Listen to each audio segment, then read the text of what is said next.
ओम नमः समंतभद्राय।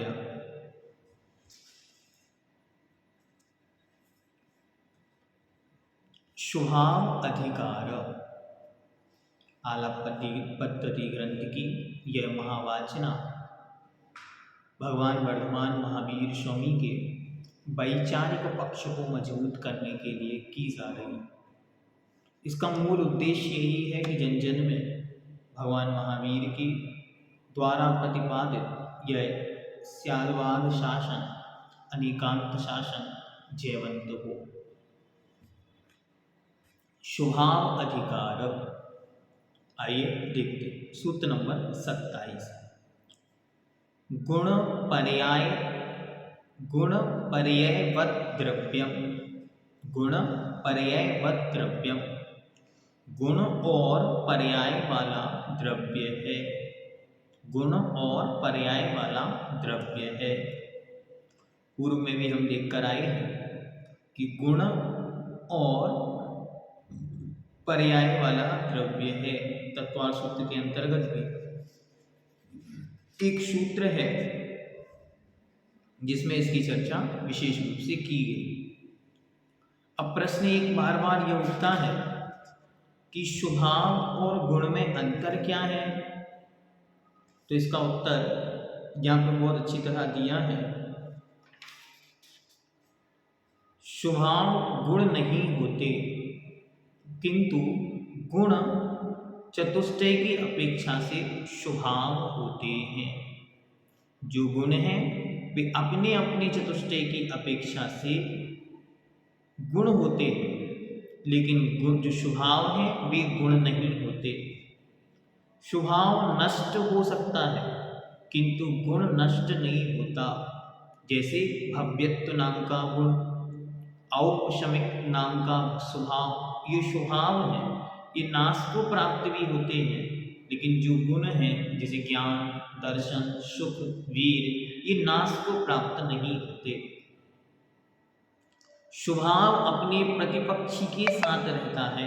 जैसे नित्य अनित्य, दो स्वभाव प्रतिपक्षी विरोधी भी साथ में रह सकते, किंतु गुण नहीं। जैसे ज्ञान और अज्ञान, ये दो विरोधी हैं, वे गुण कभी विरोधी नहीं रहते, लेकिन जो स्वभाव हैं वे विरोध में भी साथ रह सकते हैं या रहते हैं। स्वभाव किसे कहते हैं? द्रव्यों के स्वरूप अपनेपन को स्वभाव कहते हैं। स्व मतलब स्वयं का, भाव मतलब होता है पना। तो स्वयं का जो पना है, स्वयं का जो लक्षक है, उसका नाम ही स्वभाव है। एक प्रश्न और महत्वपूर्ण पूछा जाता है कि गुण अधिकार कहा जा चुका, फिर स्वभाव अधिकार को पृथक से कहा जा रहा है, इसमें क्या रहस्य है? जो गुण हैं वे गुणी में ही प्राप्त होते हैं। गुण और गुणी का अभेदपना ही द्रव्य है। द्रव्यों के स्वरूप को स्वभाव कहते हैं। स्वभाव गुण में भी प्राप्त होते हैं और गुणी में भी होते हैं। ये गुणों में भी पाए जाते हैं और जिसमें गुण हैं ऐसे द्रव्य में भी पाए जाते हैं। ये स्वभाव का अपना एक महत्व है। आइए देखते हैं। एक प्रश्न और यहाँ पे अच्छा है, उसको और देख लेते हैं। स्वभाव गुण और गुणी में किस प्रकार प्राप्त होते हैं? दोनों में कैसे हैं तो बता दें। गुण और गुणी अपनी अपनी पर्यायों से परिणमन करते हैं। जो परिणति अर्थात पर्याय है वह ही स्वभाव है। गुण और स्वभाव में यह विशेषता है, इसलिए स्वभाव का स्वरूप पृथक लिखा गया है। स्वभाव एक अलग व्यवस्था है, गुण एक अलग व्यवस्था है, जिसके लिए तीन बातें बहुत अच्छी तरह हमने पहले देख ली कि स्वभाव अपने विरोधी के साथ भी विराजमान रहता है, लेकिन गुण कभी भी अपने विरोधी के साथ नहीं टिकता। स्वभाव शब्द का अर्थ ही है स्वभाव, अपना पना, अपना भाव। स्वभाव कथ्यन्ते, स्वभाव को कहते हैं। तो मूल रूप से स्वभाव दो प्रकार के, एक सामान्य स्वभाव और एक विशेष स्वभाव। ठीक, अब इनके भी भेद यहाँ पर किए जाते हैं। तो सबसे पहले सामान्य स्वभाव कितने प्रकार के, तो सामान्य स्वभाव है 21 प्रकार के और विशेष स्वभाव है 10 प्रकार के। जहाँ हमने गुणों की चर्चा की थी वहाँ सामान्य गुण 10 प्रकार के और विशेष 16 प्रकार के, और यहाँ पर सामान्य 11 प्रकार के और विशेष 10 प्रकार के, टोटल मिलाकर 21 प्रकार के स्वभाव होते हैं। तो देखते हैं, स्वभाव कथ्यन्ते, स्वभाव का कथन किया जाता है। अस्ति स्वभाव, नास्ति स्वभाव, नित्य स्वभाव, अनित्य स्वभाव, एक स्वभाव, अनेक स्वभाव, भेद स्वभाव, अभेद स्वभाव, भव्य स्वभाव, अभव्य स्वभाव, परम स्वभाव, एते द्रव्याणाम एकादश सामान्य स्वभाव। अस्ति, नास्ति, नित्य, अनित्य, देखें विरोधी के साथ है, नित्य के साथ अनित्य, नित्य, अस्ति, नास्ति, नित्य, अनित्य, एक, अनेक, भेद, अभेद, भव्य, अभव और परम भाव, परम स्वभाव। ये 11 प्रकार के सामान्य स्वभाव हुए। अब विशेष स्वभाव कहते हैं। विशेष स्वभाव कौन से हैं? चेतन स्वभाव, अचेतन स्वभाव, मूर्त स्वभाव, अमूर्त स्वभाव, एक प्रदेश स्वभाव, अनेक प्रदेश स्वभाव, विभाव स्वभाव, शुद्ध स्वभाव, अशुद्ध स्वभाव, उपचरित स्वभाव, एते द्रव्याणाम 10 विशेष स्वभाव। इस प्रकार ये विशेष 10 स्वभाव बतलाए। अब इनके नाम कैसे? इनके नाम तो आपको रटने पड़ेंगे। अस्तित्व वस्तुत्व तो 6 थे इसलिए याद हो गए थे, इनको थोड़ी सी मेहनत करके आपको याद करना है। एक हो गया, दूसरा अपने आप हो जाएगा, जैसे अस्ति, नास्ति, नित्य, अनित्य, एक, अनेक, भेद, अभेद, भव्य, अभव, परम, ये आपके सामान्य हो गए। विशेष में आएंगे चेतन, अचेतन, मूर्त, अमूर्त, ये पहले जैसे हैं। तो एक प्रदेश, अनेक प्रदेश, विभाव, शुद्ध, अशुद्ध और उपचरित, ये आपके विशेष हो गए। अब इनके लक्षण देखते हैं कि तो कैसे कैसे ये होते हैं। तो सबसे पहले चलते हैं स्वभाव व्युत्पत्ति अधिकार पर, क्योंकि जब तक हम इन स्वभावों के लक्षण को नहीं जानेंगे, इन स्वभावों में प्रवेश कैसे कर पाएंगे। तो यदि हम चाहें, अच्छा पहले इनको सूत्रों को देख लेते। 3 सूत्र एकदम सरल कि किस द्रव्य में कितने स्वभाव कौन कौन से पाए जाते हैं। तो सबसे पहले 29 नंबर सूत्र, जीव पुद्गलयो रेक विंशति, एक विंशति, जीव और पुद्गल के 21 स्वभाव होते हैं। जीव और पुद्गल में 21 स्वभाव होते हैं, पूरे जो ऊपर कहे गए हैं वे पूरे पूरे होते हैं। फिर और अन्य द्रव्यों में क्या व्यवस्था है? तो कहते हैं चेतन स्वभाव, मूर्त स्वभाव, विभाव स्वभाव, अशुद्ध स्वभाव, उपचरित स्वभाव, एतैर्विना धर्मादि अतः धर्म अधर्म आकाशानां त्रयाणां षोडश स्वभावाः सन्ति। धर्म, अधर्म और आकाश द्रव्य में एक छोड़कर, कौन कौन छोड़कर? चेतन, मूर्त, विभाव, अशुद्ध और उपचरित, इनके बिना टोटल 16 होते हैं। 21 में से ये वाले 5 नहीं होते। तो ये आप याद रख सकते हैं कि धर्म, अधर्म और आकाश, ये 3 द्रव्य हैं। ये कैसे हैं? ये चेतन नहीं होते, आपको पता है। ये मूर्त नहीं होते, आपको पता है। ये कभी भी विभाव को प्राप्त नहीं होते। ये भी जब पर्याय अधिकार पढ़ा था वहां हमने निर्णय किया था कि ये कभी भी विभाव रूप नहीं होते, ये कभी अशुद्ध नहीं होते और इनमें कभी उपचार नहीं होता। उपचार किन में होता है? जो कभी अपने स्वभाव से दूसरे स्वभाव रूप परिणमित हो, लेकिन ये कभी होते ही नहीं, इसलिए इनमें किसी का उपचार भी नहीं होता। इसलिए इनमें इन स्वभावों के अलावा बाकी 16 स्वभाव पाए जाते हैं। अब बचा काल द्रव्य। तो काल द्रव्य में क्या विशेषताएं? तत्र बहुप्रदेशत्वं विना कालस्य 15 स्वभावा। इन 16 में से एक बहुप्रदेशत्व नाम का और स्वभाव अलग कर दिया जाए तो काल द्रव्य के टोटल 15 स्वभाव बचते हैं, क्योंकि काल द्रव्य में बहुप्रदेशत्व बना नहीं होता। ये पूरा विषय हम द्रव्य संग्रह में पढ़ के आए, कुछ भी यहाँ नया नहीं है, वहाँ हमने सब पढ़ा था, वही का वही विषय यहाँ पे विस्तार को प्राप्त है। या हम तो ये मानते हैं कि वहाँ जो हम पढ़ के आए थे उसकी सिद्धि यहाँ पर है। ठीक, तो आइए देखते हैं फिर से। स्वभाव दो प्रकार के, एक सामान्य विशेष। सामान्य 11 प्रकार के, विशेष 10 प्रकार के। अस्ति, नास्ति, नित्य, अनित्य, एक, अनेक, स्वेद, अभेद, भव्य, अभव्य, परम, ये सामान्य स्वभाव हुए। विशेष में आए चेतन, अचेतन, मूर्त, अमूर्त, एक प्रदेश, अनेक प्रदेश, विभाव, शुद्ध, अशुद्ध, उपचरित, ये आपके 10 स्वभाव हुए। अब जीव और पुद्गल में 21 स्वभाव होते हैं, और अन्य धर्म अधर्म आकाश में 16 स्वभाव होते हैं। कौन कौन से कम हो गए? तो पहला तो ये चेतन नहीं होते, इसलिए चेतनक तो कम हो गया। फिर ये मूर्त नहीं होते तो मूर्त कम हो गया। ये विभाव रूप नहीं होते, अशुद्ध रूप नहीं होते, और उपचरित नहीं होते। काल द्रव्य में 15 होते हैं। कौन सा एक नहीं होता? तो उसके पास बहुप्रदेशत्वपना नहीं होता। इस प्रकार आपका ये स्वभाव अधिकार पूरा हो गया। आप लोग कहते कठिन है, बस याद करना पड़ेगा, बिना याद करे काम नहीं चलेगा। आपको एक बार अच्छी तरह इसको याद करना पड़ेगा, नाम, बस नाम याद हो गए आपको एकदम से पूरा सीरीज में आ जाएगा। किसके कितने होते तो सरल है, जीव और पुद्गल के 21, धर्म अधर्म आकाश के 16, और काल द्रव्य के 15, इस प्रकार हो जाएगा। चलो अब हम चलते हैं स्वभाव व्युत्पत्ति पर कि स्वभाव की व्युत्पत्ति क्या है, तो बताते। स्वभाव व्युत्पत्ति अधिकारा 106 नंबर सूत्र।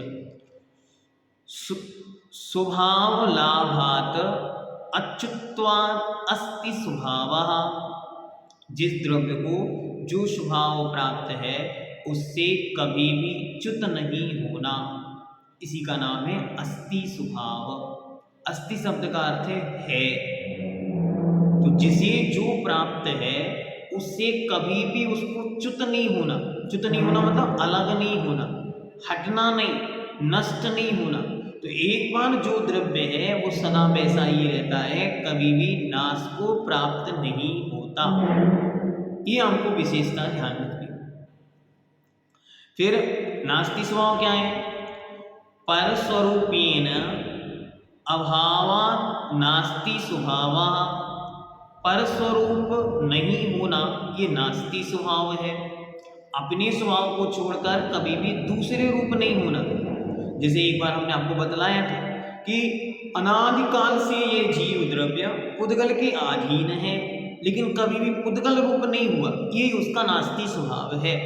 कि पुद्गल द्रव्य हमेशा सोचता, रोज विचार करता, कभी तो जीव मेरे जैसा हो जाए, लेकिन कभी नहीं हो सकता। क्यों? उसके पास एक नास्ति नाम का भी स्वभाव है कि वो कभी भी पुद्गल रूप नहीं होता। नहीं का अर्थ ये नास्ति, ना अस्ति, नहीं है। जैसे जीव को स्पर्श नाम का गुण नहीं है, ये उसका नास्ति स्वभाव है। जीव कभी भी पुद्गल रूप नहीं होता, यही उसका नास्ति स्वभाव है। आगे चलते, नित्य स्वभाव, क्रम से चलना है, एक एक स्वभाव। निज निज नाना पर्यायेषु तत एव इदम इति द्रव्यस्य उपलम्भात नित्य स्वभावः। निज निज नाना पर्यायेषु, अपनी अपनी अनेक नाना पर्यायों में यह वही है। तत एव इदम इति, यह वही है, इस प्रकार द्रव्य की प्राप्ति नित्य स्वभाव है। ये नित्य स्वभाव है, अपनी अपनी पर्यायों में यह वही है, कोई दूसरा नहीं है, वह ही है। ऐसा जो प्रकार है, जैसे जो प्राप्ति है, उसका नाम ही नित्य स्वभाव है, हमेशा उसमें रहता है। अब नास्ति अनित्य स्वभाव बताते हैं।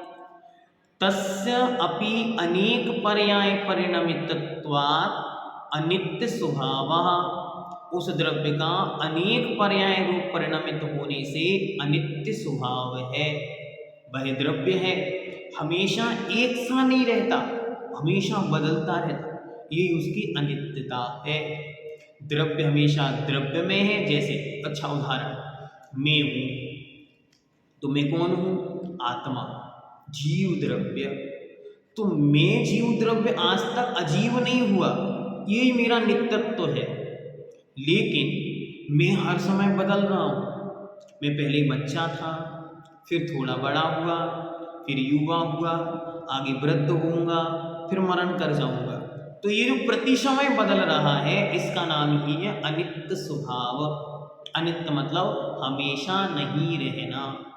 विरुद्धताएं दो चीजों की, नित्य और अनित्य की, लेकिन दोनों चीजें एक साथ विद्यमान है, एक साथ मौजूद हैं।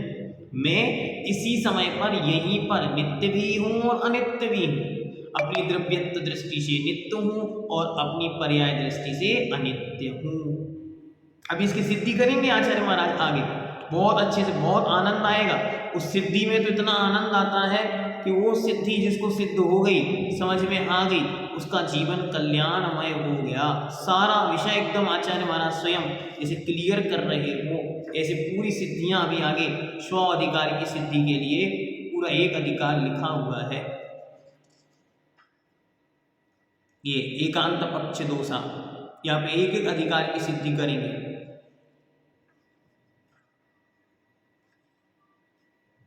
बहुत अच्छा ग्रंथ है और बहुत सारी चीजें, ये नए नियोजी का, यहाँ पे एक एक अधिकार को, एक एक को नए की अपेक्षा सिद्ध करेंगे। किस कौन सा स्वभाव किस नए की अपेक्षा सिद्ध होता है नए योजनिका के अंदर। तो जब आप नए योजनिका पढ़ेंगे तो और इनको पढ़ेंगे तो एक एक स्वभाव व्युत्पत्ति और स्वभाव अधिकार के एक एक स्वभाव को कैसे कैसे कौन सा स्वभाव घटित होता है, ये इसके अनुसार बहुत अच्छी तरह समझ में आता है। जब अपन इसको पढ़ेंगे तो इनको बहुत अच्छी तरह से और घटित करने का प्रयास करेंगे। आगे चलते हैं, आगे बताते हैं एक स्वभाव।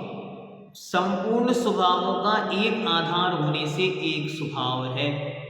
संपूर्ण द्रव्यों का एक ही आधार होता है। संपूर्ण स्वभाव जो है, सारे 21 स्वभाव जीव द्रव्य के अधीन हैं, तो वे जीव के अधीन होने से एक स्वभाव हुआ। देखो यहाँ पे भेद कल्पना निरपेक्ष शुद्ध पर्यायार्थिक नय की अपेक्षा से एक स्वभाव है। भेद कल्पना को निरपेक्ष कर दिया इस प्रकार से, एक एक के नए को अच्छी तरह घटित करके आगे सूत्र दिए। फिर आगे अनेक स्वभाव कैसे, एक ही द्रव्य अनेक स्वभावों की उपलब्धि होने से अनेक स्वभाव वाला है। एक में ही अनेक स्वभाव दिखाई पड़ रहे हैं, इसलिए अनेक स्वभाव वाला है। ये भेद कल्पना की अपेक्षा हो गया। गुण गुण्यादि संज्ञादि भेदात भेद स्वभाव। गुण गुणी आदि में संज्ञा संख्या लक्षण प्रयोजन की अपेक्षा भेद होने से भेद स्वभाव है। गुण मतलब ज्ञान, गुणी मतलब आत्मा, तो दोनों में संज्ञा की अपेक्षा भेद है। गुण की परिभाषा अलग है, आत्मा जीव की परिभाषा अलग है, संख्या दोनों की अलग है, लक्षण दोनों के अलग है, प्रयोजन दोनों के अलग है, इसलिए दोनों में भेद है। गुण गुण्यादि एक स्वभाव ये भेद स्वभाव। गुण और गुणी का एक स्वभाव होने से अभेद स्वभाव है। भावी काले पर स्वरूपाकार भवनात् भव्य स्वभाव। भावी काल अर्थात भविष्य काल में पर रूप अर्थात आगामी पर्याय स्वरूप होने से भव्य स्वभाव है। यहाँ भव्य और अभाव वाले नहीं लेने जो मोक्ष जाते, जिनको रत्नात्रय की उपलब्धि होती, अपितु यहाँ पर जो भव्य और अभव्य स्वभाव अच्छी तरह ग्रहण करना आना, कि जो भविष्य में अन्य पर्याय रूप परिणमन होता है। जैसे मैं मनुष्य देव रूप में परिणमन होने की सामर्थ्य रखता हूँ, ये भव्य स्वभाव। कालत्रय में पर स्वरूपाकारा भवनात् अभव्य स्वभाव। तीन काल में भी पर स्वरूपाकार दूसरे द्रव्य रूप नहीं होता, पर्याय रूप होता हूँ, ये भव्य स्वभाव है। और पर्याय द्रव्य रूप नहीं होता, हमेशा से जीव था, जीव हूँ, जीव ही रहूँगा, ये अभव्य स्वभाव है। इनमें भी आचार्य आगे बतलाएंगे कि कैसे कैसे लक्षणों से घटित होते हैं, वहाँ पे सारे घटित कर दिए। पारिणामिक भाव प्रधानत्वेन परम स्वभाव, और पारिणामिक भाव की प्रधानता से परम स्वभाव है। पारिणामिक भाव क्या होता?